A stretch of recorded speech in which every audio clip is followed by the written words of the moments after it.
రేపే ప్రదోష వ్రతం.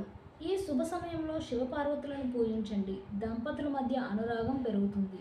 ప్రదోష వ్రతం అనేది శివపార్వతులకు అంకితం చేయబడిన రోజు. ఈ ఉపవాసం ప్రతి నెల త్రయోదశి తిథి రోజున చేస్తారు. ఈ ప్రదోష వ్రతం శుక్ల పక్ష కృష్ణ పక్షాల్లో వస్తుంది.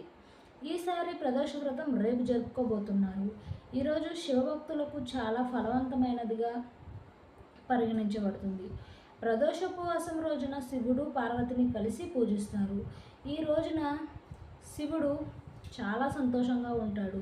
తన భక్తుల కోరికలను నెరవేరుస్తాడు. ముఖ్యంగా పిల్లలు, ఆనందం, శ్రేయస్సు, వైవాహిక జీవితానికి సంబంధించిన కోరికలు నెరవేరుతాయని నమ్మకం.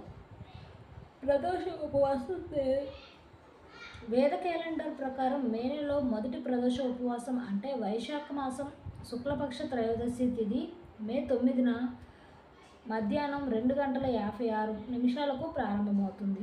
ఈ తిథి మర్నాడు అంటే మే 10వ తేదీ సాయంత్రం 5:29 ముగుస్తుంది. అటువంటి పరిస్థితిలో మే నెలలో మొదటి ప్రదోష ఉపవాసం మే 9న పాటించబడుతుంది. ప్రదోష ఉపవాస శుభ సమయం.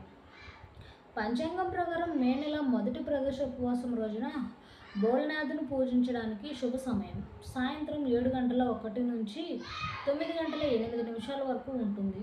ఈ సమయంలో భక్తులకు పూజలు చేయడానికి మొత్తం 2:06 సమయం లభిస్తుంది. ఈ శుభ సమయంలో శివుడిని పూజించడం ద్వారా శివయ్య ఆశీస్సులను మీరు పొందవచ్చు. ప్రదోష ఉపవాస పూజా విధానం.